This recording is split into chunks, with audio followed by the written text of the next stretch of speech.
The Kansas City Chiefs just got incredible news. So we're going to be going through that and 3 other stories in today's video. So make sure to like this video, and if you want more Kansas City Chiefs news content like this, make sure to subscribe to the channel by hitting that red button down below. The first story is NFL Insider lays out how the Chiefs might be able to trade for Davante Adams. For a week now, you've either belonged to one of a few different type of Kansas City Chiefs fan group. There's one that looks at a potential Davante Adams trade and laughs, saying, "There's no way the Raiders would trade him within the division, especially not to the Chiefs."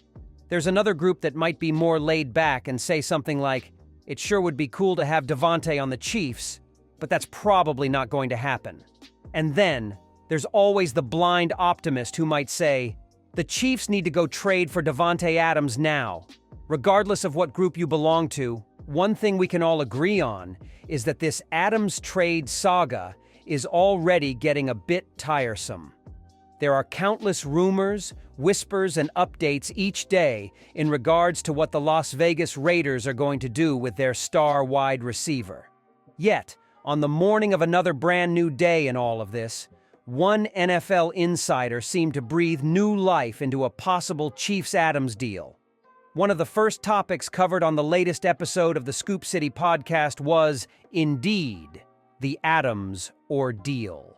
Diana Rossini, one of the more plugged-in folks around the league, noted that the Raiders haven't necessarily gotten the interest they'd like in Adams due to the asking price, a second-round pick. Rossini went on to note that the Chiefs are certainly keeping tabs on the situation and laid the groundwork for how they might be able to get him. Other teams, like the Chiefs and Bills, are hoping this thing stalls, because every week that goes by, they owe Davante Adams less money. Her co-host, former NFL quarterback Chase Daniel, agreed and said, maybe 2 more weeks, the Chiefs could get him. Rossini discussed a bit on why Adams is viewed as a 1-year rental by most teams. And of course that has to do with the financial aspect. As she said, each week that passes is another game check the Chiefs wouldn't have to write for Adams. And that's just under $1 million per week. Next year, any team that traded for Adams would absorb a $44 million cap hit if they don't choose to either restructure his deal or cut him altogether while saving $28 million. This is what makes the asking price of a second-rounder so difficult for teams to agree upon. Now, should another week or 2 pass, the Chiefs might just throw caution to the wind and offer up a second-round pick, which you could also view as an early third based on how they'll finish in draft order. Meanwhile, the Raiders might have no choice but to accept an offer for the Chiefs if 30 other teams are unwilling to give up that type of draft capital. For Kansas City, things are a little different than, say, Buffalo. This is a team trying to go for their 3rd straight title, while the Bills have yet to win one in their franchise's history.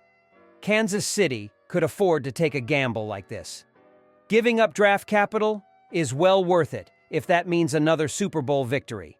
It's all fun and games watching Mahomes utilize the likes of Juju Smith-Schuster and his entire tight end depth chart. But this team is in need of a WR1 now, without Rashee Rice.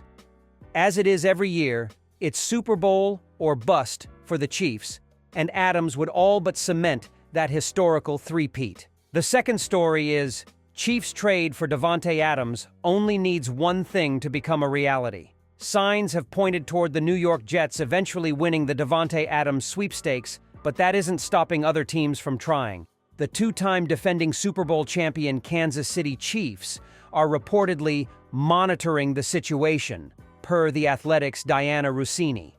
Nonetheless, Rossini notes that Kansas City's interest level hinges on whether or not the Las Vegas Raiders are willing to pay some of Adams's contract. She mentions the Buffalo Bills as another suitor who falls into the same bucket, viewing him as a 1-year rental.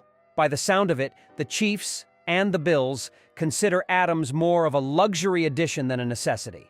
Regardless, Kansas City is a possible landing spot, though Rossini believes they are a long shot.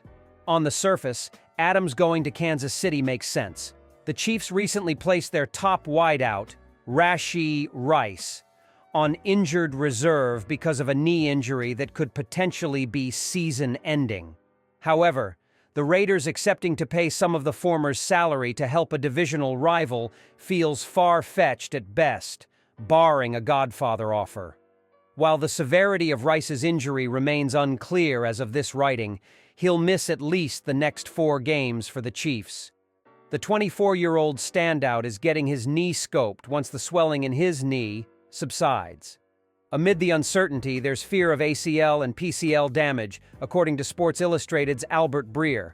Meanwhile, the Pittsburgh Steelers are doing their part to derail the ostensibly inevitable Adams-Jets trade. Rossini states that the Black and Gold are making an aggressive offer for the 6-time Pro Bowl wide receiver.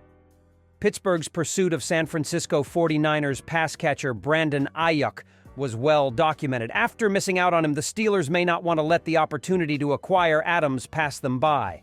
Based on recent intel, the Chiefs will have to win a bidding war for Adams. Not only that, but the Raiders will presumably charge them an AFC West faux fee. Moreover, it's hard to envision Las Vegas willingly eating money to aid Kansas City's quest for the first-ever three-peat in NFL history. So, ultimately, it'd be quite shocking if the two sides agreed on a blockbuster deal of this magnitude. The Kansas City Chiefs have brought back a player they claimed on waivers during roster cuts a season ago. The Chiefs announced on Friday that they have re-signed CB Darius Rush to the practice squad. Arrowhead Pride's Pete Sweeney reported that Rush was at practice on Friday. A former 5th-round draft pick out of South Carolina by the Indianapolis Colts, Rush was considered a riser ahead of the 2023 NFL Draft. Despite strong performances in the preseason in 2023, Colts GM Chris Ballard decided to release him, and Kansas City swooped in to claim him. Rush was on the 53-man roster for just a week before he was released and signed to the Chiefs' practice squad. It was this time last season that Mike Tomlin and the Pittsburgh Steelers came calling, poaching Rush, and signing him to their 53-man roster. This 6'2" and 198-pound cornerback appeared in 5 games with the Steelers over the past 2 seasons, recording 3 total tackles and a pass defended. He spent time both on the Pittsburgh 53-man roster and on their practice squad. A 2Z Sports Rob Gregson tells me that Rush had been solid when he played, but unfortunately, he couldn't stay healthy for key stretches of his time with the team. He had been one of the Steelers' starting gunners on special teams, but he was relinquished of that role rather quickly. This move came a week after the Steelers signed former first-round draft pick C.J. Henderson to their practice squad. It sounds as if he supplanted Rush in Pittsburgh.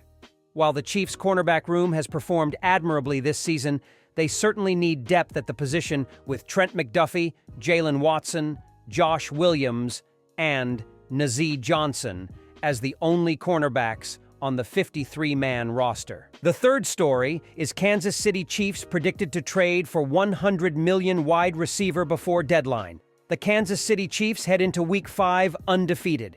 However, none of these wins have been pretty, and the Chiefs face the New Orleans Saints on Monday Night Football with a heavily depleted offense. Surrounding Chiefs quarterback Patrick Mahomes with reliable wide receivers was the team's top priority this offseason.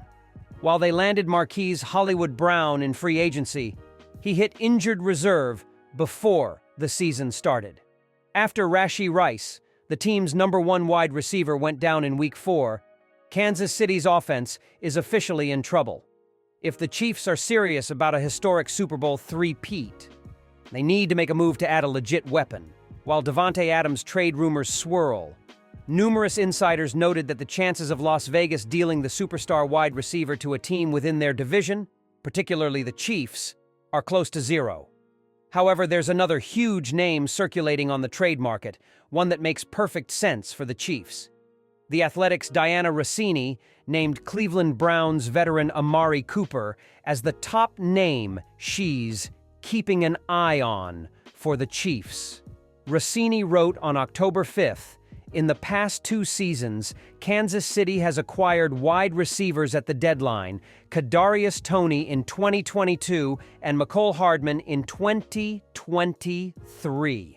Those trades paid off too. Each receiver played critical roles in Super Bowl victories a few months after being acquired.